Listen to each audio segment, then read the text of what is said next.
नहीं, मांग हमारी कैसे धरी की धरी रह गई। कल परीक्षा है, ठीक है, वो बहुत छोटा चीज़ है, हमारा डिमांड तो बहुत बड़ा है ना।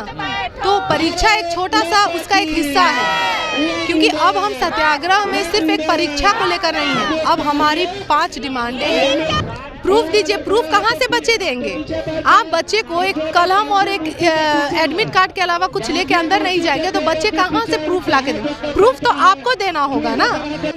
नमस्कार, मैं प्रेम, आप देख रहे हैं एमके न्यूज़ इंडिया। अभी हम बापू प्रतिमा के पास है पटना गांधी मैदान में, और इस जगह पर देख सकते हैं अमर अनशन को लेकर जो है जिस तरह से प्रशांत किशोर ने कल शाम 5 बजे से जो अनशन शुरू किया है अभी भी जारी है। लेकिन आपको बता दें कि 17वीं बीपीएससी परीक्षा रद्द ना होकर कल जो है फिर से जो है जिस केंद्र को रद्द किया गया था उस पर परीक्षा के लिए पूरी तैयारी कर ली है। लेकिन इस जगह पे जो आंदोलन चल रहा है परीक्षा रद्द करने के लिए, लेकिन ऐसा कुछ फरमान जो है सरकार की तरफ से नहीं आया है। आइए जानते हैं कि किस तरह से अभी भी जो लड़ाई जारी है, क्या लगता है उनके हित में कुछ बड़ा फैसला आएगा या नहीं।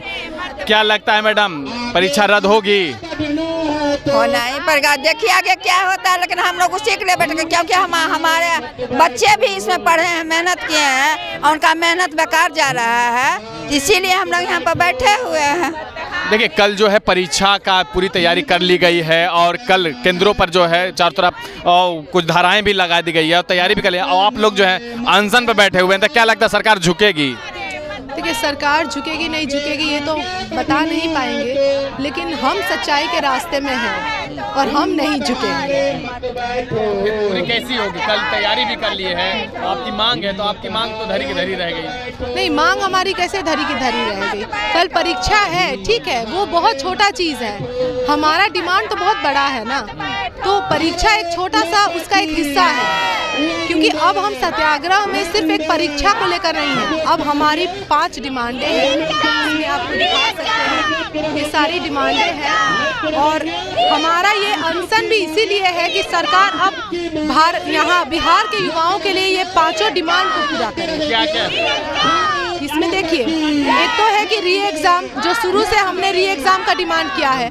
आप री एग्ज़ाम बोल रहे हैं और आप कह रहे हैं कि सिर्फ एक सेंटर में गड़बड़ी हुई है, लेकिन आप ये देखिए ना कि जब आप उसी सेंटर के छात्रों को जब डिवाइड करके कर रहे हैं तो आप 22 सेंटरों में कर रहे हैं। तो यहाँ पे ही आप दिख रहा है, जब 22 सेंटर, ये बहुत बड़ा संख्या है, तो आपको क्या नहीं लगता कि ये अपने आप में काफ़ी है? मांग रहे हैं कि अगर गड़बड़ी हुई तो प्रूफ दीजिए। प्रूफ दीजिए। प्रूफ कहाँ से बच्चे देंगे? आप बच्चे को एक कलम और एक एडमिट कार्ड के अलावा कुछ लेके अंदर नहीं जाएंगे तो बच्चे कहाँ से प्रूफ ला के देंगे? प्रूफ तो आपको देना होगा ना। बच्चों ने उनके साथ जो जो हुआ वो आपको बताया, अब ये आपका काम है ना छानबीन करने का। जहाँ जहाँ जिस सेंटर पे बच्चों ने बताया कि ऐसी ऐसी गड़बड़ी हुई है, वहाँ का CCTV आप निकलवाइए, फुटेज निकलवाइए, वहाँ के लोगों से आप बात कीजिए, ये आपका काम है।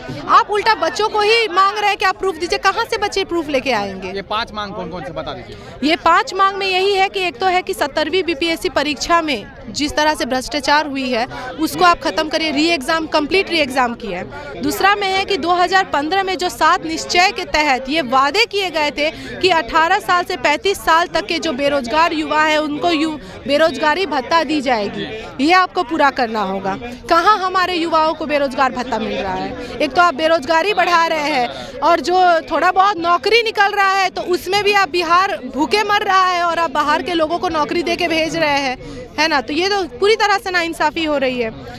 तीसरा में है आपको कि पिछले जो 10 वर्षों में प्रतियोगी परीक्षाओं में जिस तरह से धांधली हुई है, जिस तरह पेपर लीक की बात की जाती है, तो आप उसका जांच करवाइए और उसको लोगों के सामने लाइए, ट्रांसपेरेंसी रखिए। आप क्या कर रहे हैं, नहीं कर रहे हैं, आप 4 बंद कमरे में 4 अधिकारियों बैठ के एक निर्णय ले रहे हैं, बता दिया जा रहा है, हमको कहाँ प्रूफ दिख रहा है? उसके बाद है कि लोकतंत्र को आप जो लाठी तंत्र बना दिए हैं और जिन अधिकारियों के कारण से ये लाठी तंत्र बन रहा है उनके ऊपर कार्रवाई की जाए।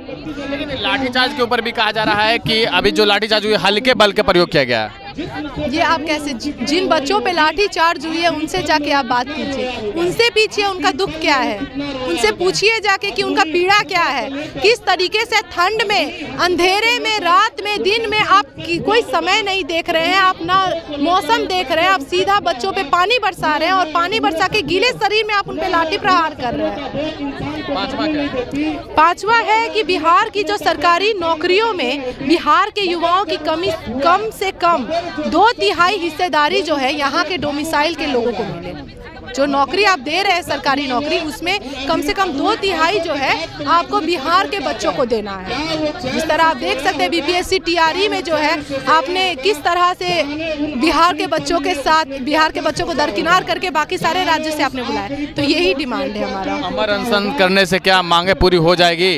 अगर नहीं होती पूरी तो फिर क्या करेंगे? देखिए, जब तक हमें शरीर में दम है तब तक हम अनशन कर रहे हैं, अपनी लड़ाई जारी कर रहे हैं। ये हमारा सत्याग्रह है। हम सच्चाई के रास्ते में हैं। वो झुकेंगे कि नहीं झुकेंगे ये मैं नहीं बता सकती, लेकिन हाँ, हम नहीं झुकेंगे। हम सच्चाई के रास्ते में हैं और हम नहीं झुकने वाले हैं। क्या कह रहे हैं चाची? कहे जो आगे लड़ाई जारी रहेगी, अगर नहीं मानेंगे तो उनको मानना ही पड़ेगा हर हाल में, क्योंकि ये बच्चों का सवाल है, बच्चों की जिंदगी का सवाल है। उनको तो मानना होगा। कितना मेहनत करता है। लेकिन नीतीश 2025 में कुर्सी से नीचे उतार कर फेंक देगी नीतीश कुमार को। लेकिन वो कह रहे हैं कि कोई लिंक नहीं हुआ, कोई गड़बड़ी नहीं। लिंक नहीं हुआ तो कैसे? ऐसे ही हमारे जो भी हमारे छात्र हैं वो सड़कों पर उतरे हैं। लिंक नहीं हुआ होता तो उतरते वो लोग। उनके भविष्य के साथ खिलवाड़ किया जा रहा है। हाँ, नीतीश कुमार को मानना पड़ेगा। नहीं मानेंगे तो 25 में उनको सबक सिखाने का काम करेंगी महिलाएं।